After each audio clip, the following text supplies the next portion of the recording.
মানুষ তো চেয়ারের জন্য জানও দিতে চায়, ঠিক না?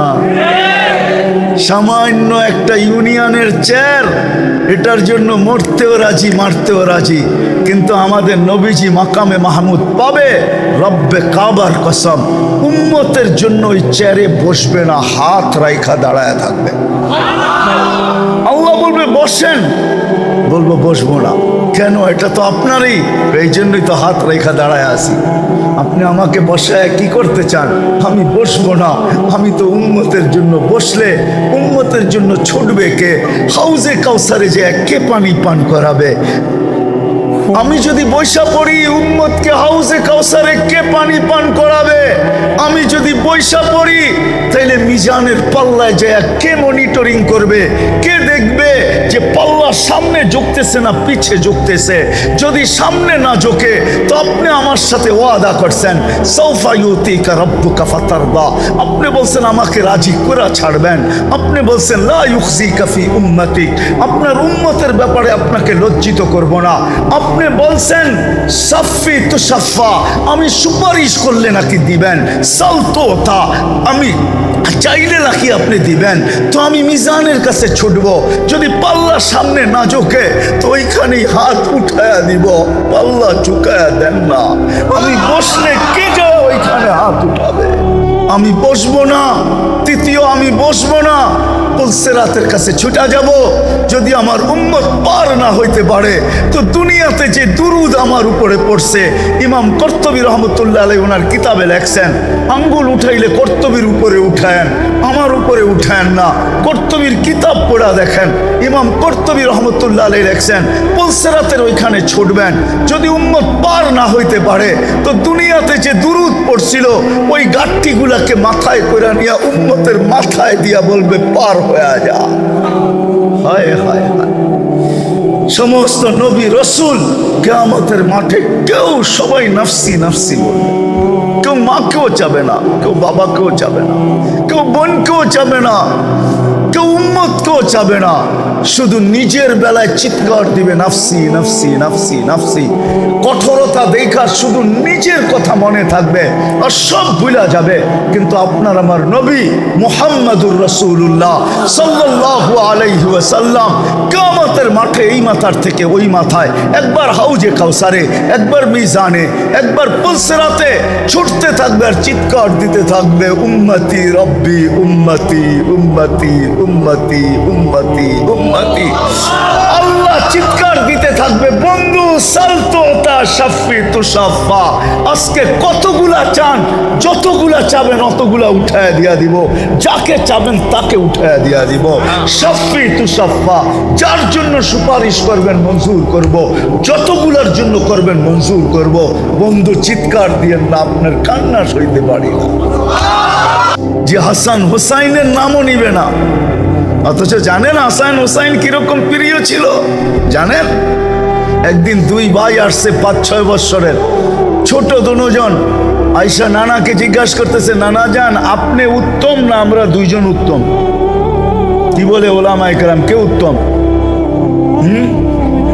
নবীজি উত্তম, ঠিক না?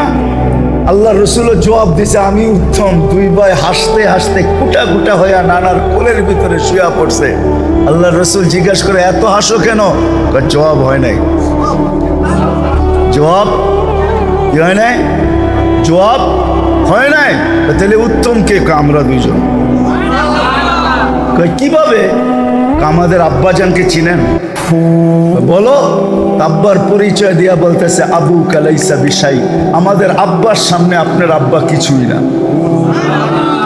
আমাকে আম্মা জানরে চিনেন? তো বলে বলো। আম্মার পরিচয় দিয়া বলতেছে উম্মু কালাইসা বিশাই, আমাদের আম্মার সামনে আপনার আম্মা কিছুই না। আমাকে নানা জানরে চিনেন? বলে বলো। নানা জানের পরিচয় দিয়া বলতেছে জাদ্দু কালাইসা বিশাই, আমাদের নানা জানের সামনে আপনার নানার নামও মানুষ জানে না। আমাদের নানা জান দু জাহানের বাদশাহ। আল্লাহর রসুল বুকের ভিতরে জড়ায়া দিয়া চুমা খায়া বলতেছে তোমরাই উত্তম, মাইনা নিলাম। ওই প্রিয় হাসান আর হোসাইন কিয়ামতের দিনে এর নামও নিবে না।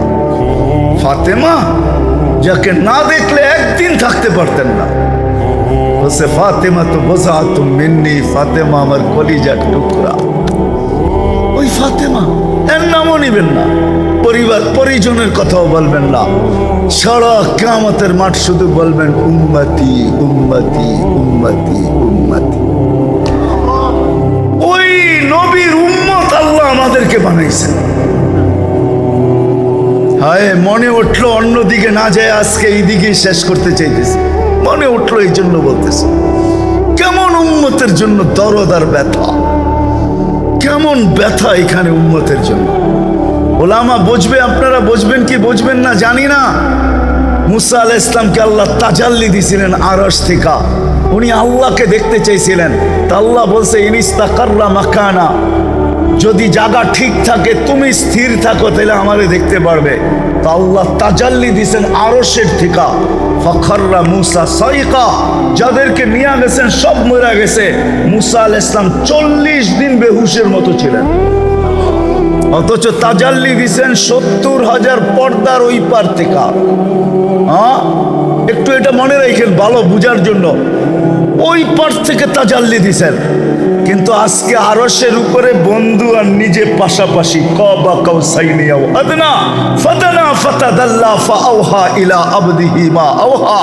সব পর্দা সরায়া বন্ধু আরশের উপরে চলে আসছে, দুইজন পাশাপাশি বসছেন। 40 দিন বেহুশের মতো তো দূরের কথা, আমার মন তো বলে সব হারায়া যাওয়ার কথা ছিল, কিন্তু হারায়া যান নাই। ওই টেবিলে সব ভুলা গেল, উম্মত বলেন নাই। উম্মতকে ওই টেবিলের ভিতরে নিয়ে আসছেন, উম্মত বলেন নাই। ওইখানেও যে উম্মতকে স্মরণ করছেন, যদি স্মরণ না করতেন আপনি আত্তাহিয়াতুর ভিতরে পড়েন কি করে ওয়ালা ইবাদিল্লাহিস সালিহিন? এটা কার কথা? নবীজির কথা। আত্তাহিয়াতু ওয়াসসালাওয়াতু ওয়াত-তাইয়্যিবাতু, আল্লাহ নবীজি বলছেন। তারপরে আল্লাহ বলছেন, নবীর উপরে আল্লাহ দুরূদ পড়ছেন। তারপরে নবীজি বলছে আমার উপরে পড়লে হবে না, আমার উম্মতকে ভুলা যাব আমি মনে করছেন, আমার উম্মতের উপরও। আলা ইবাদিল্লাহিস সালিহিন, এটা উম্মত, যে আরো সে উম্মত বলে নেয়।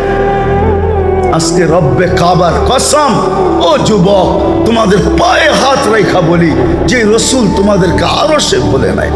মা বোনদেরকে বলি, সবাইকে বলি, আরো সে বলে নাই, যেখানে সমস্ত পর্দা উঠায়া নূরের জগৎ, যেই জগতের বর্ণনা দিয়ে কেউ শেষ করতে পারবে না।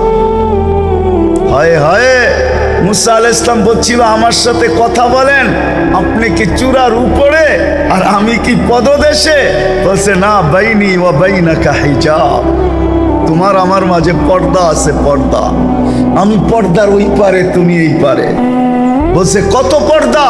এক রিওয়ায়াতে পাওয়া যায় ৭০ আলফা হিজাব, ৭০,০০০ পর্দা। জিজ্ঞাসা করছে এক এক পর্দা কত মোটা? আলফা সানা, ১,০০০ বৎসরের রাস্তা সমান মোটা পর্দা। আমি ওই পার থেকে কথা বলতেছি, তুমি এই পারে। আর এইখানে কোনো পর্দাই নাই। হারায়া যাওয়া দরকার ছিল, সবকিছু হারায়া গেছেন, কিন্তু উম্মত হারান নাই। উম্মতকে ওই টেবিলের ভিতরে নিয়ে আসছেন, উম্মতকে ওইখানেও স্মরণ করছেন। যদিও অন্যটা বললে ওলামায়ে কেরাম মানবে কি মানবে না জানি না। আল্লাহর রসুল নাকি বলছিলেন, কোন কিতাবে পাওয়া যায় যে আনতা রব্বুল করিম ওয়া আনা নবিয়্যুর রহিম, কাইফা তুদাইয়ু হাদিল উম্মাহ বাইনাল করিম ওয়ার রহিম। আল্লাহ জিজ্ঞাসা করছিলেন, বন্ধু এইখানেও উম্মত? সব জায়গায় তো উম্মত উম্মতই করেন সারাদিন, এইখানে এইসব উম্মত? আপনার মতো রব্বে করিম, আমি আমার মতো নবী রহিম, দুইয়ের মাঝে যদি উম্মত হারায় যায়, তাহলে মনকে বুঝাবো তো বুঝাবো কি কইরা?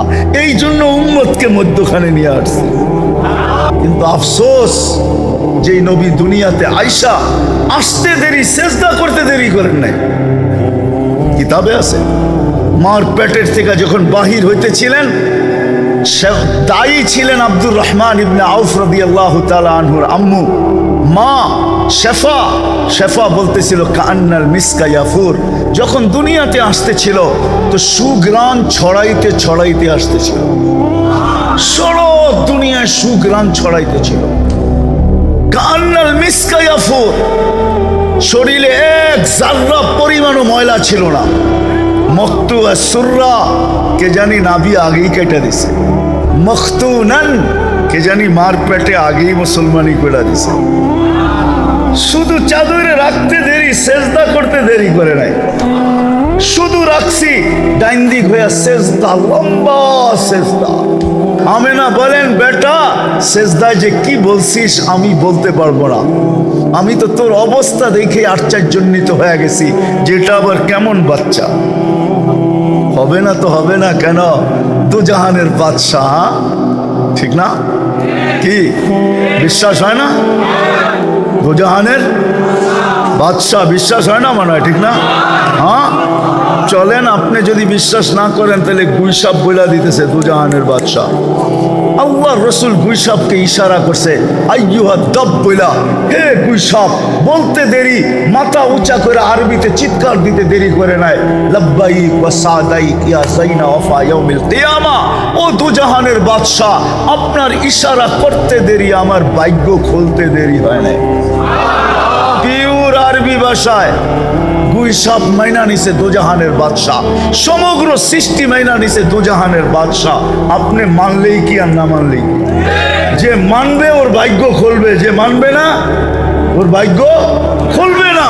ওই মুহাম্মদুর রাসূলুল্লাহ সাল্লাল্লাহু আলাইহি ওয়াসাল্লাম লম্বা সেজদা। আম্মা জান বলে, বেটা কি বলছিস আমি বলতে পারবো না।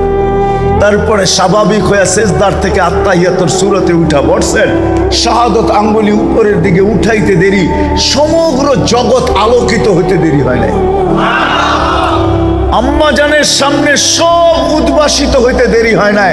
রুমের পারস্যের সমস্ত কিছু আম্মা জানের সামনে উদ্ভাসিত হয়ে গেছে। আম্মা জান এইখান থেকে বসা দেখতেছেন আর বলতেছেন, ওয়াইলুল্লি কুরাইশ, ওয়াইলুল্লি বনি হাশিম। বনি হাশিমের কি হইল? সব ঘুমে অচেতন। আমার ঘরে কি ঘটতেছে?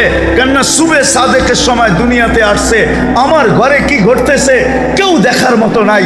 শুধু উনি আর এক মহিলা ছাড়া তো আর কেউ ছিল না, আর বাচ্চা ছিল, আর তো কেউ ছিল না। বলতেছে বনু হাশেমের বিনাশ হোক, কেউ তাকায় দেখে না আমার ঘরে কি হইতেছে। তারপরে স্বাভাবিক হয়ে শুয়া পড়ছেন। আম্মা জান দৌড়ে যায় কোলে নিয়ে আনিছেন। কোলে নিতে দেরি, ছাদ ফাটতে দেরি হয় নাই, ঘরের ভিতরে কুয়াশা ঢুকতে দেরি করে নাই। কোত্থেকে জানি কুয়াশা চলে আসছে, যেটাকে আরবিতে বলে গমাম, ঢুকতে শুরু করছে।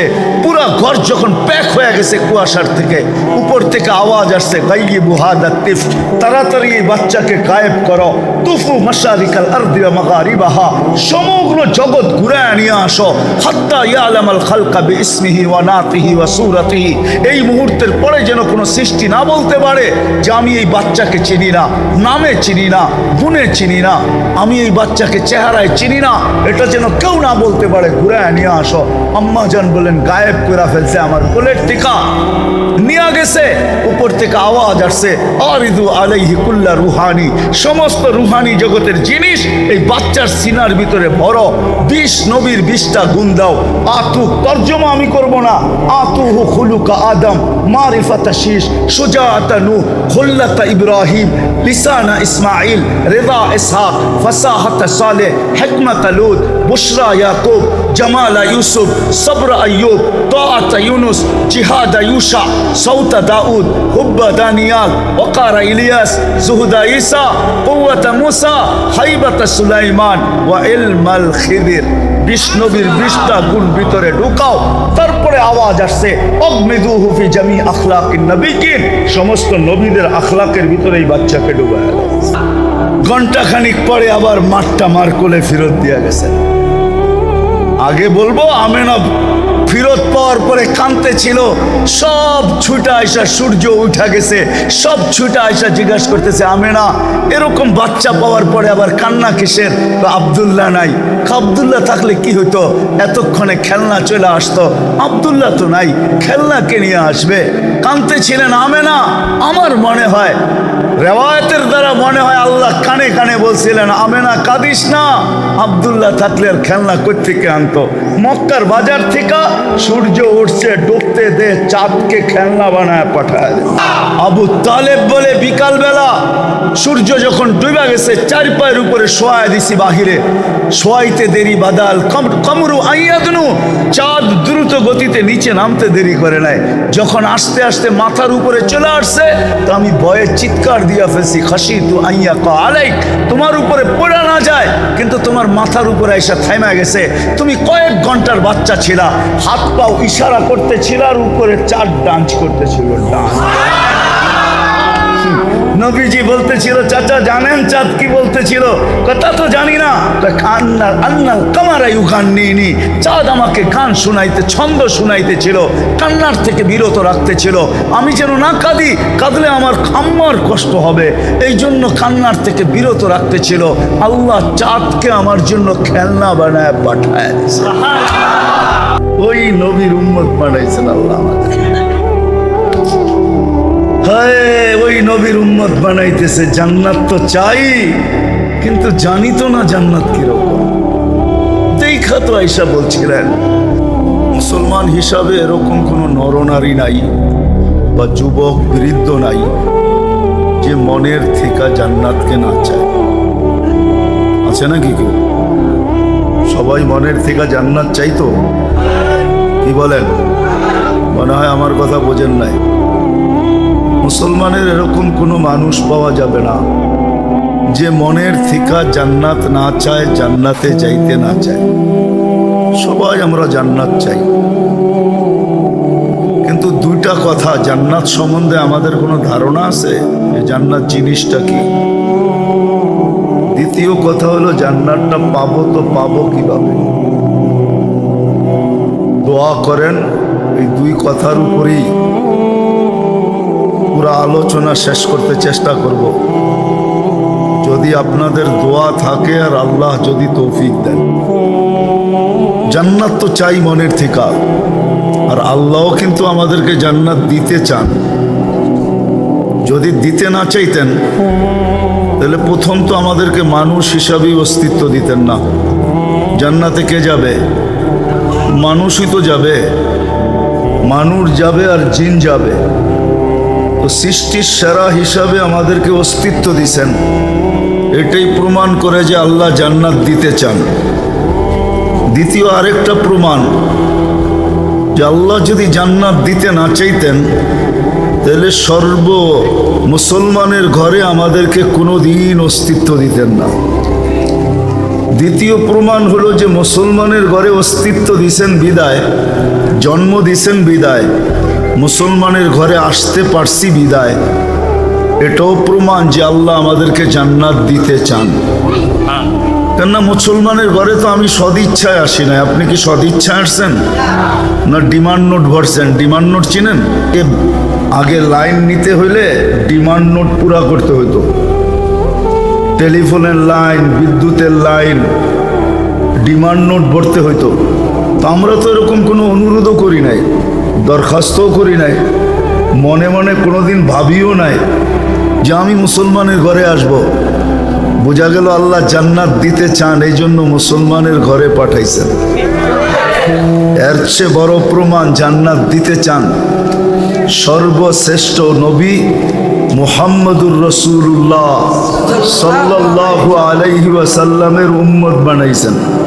চাওয়া ছাড়া মানুষ চায়া পায় না। চায়া বহুত নবীর কাহিনী কিতাবে আছে। মুসা আলাইহিস সালামের সবচেয়ে বড় লম্বা কাহিনী আছে, যিনি চাইতে চাইতে যে আল্লাহ আমাকে এই উম্মতের অন্তর্ভুক্ত করেন, আল্লাহ বলছে বহুত আগে চলে আসছে, বহুত আগে চলে আসছো, এই উম্মত অনেক পরে আসবে, উম্মত হওয়ার কোনো সুযোগ নাই। সাবাক্তা মিনহুম, তুমি অনেক আগে চলে আসছো।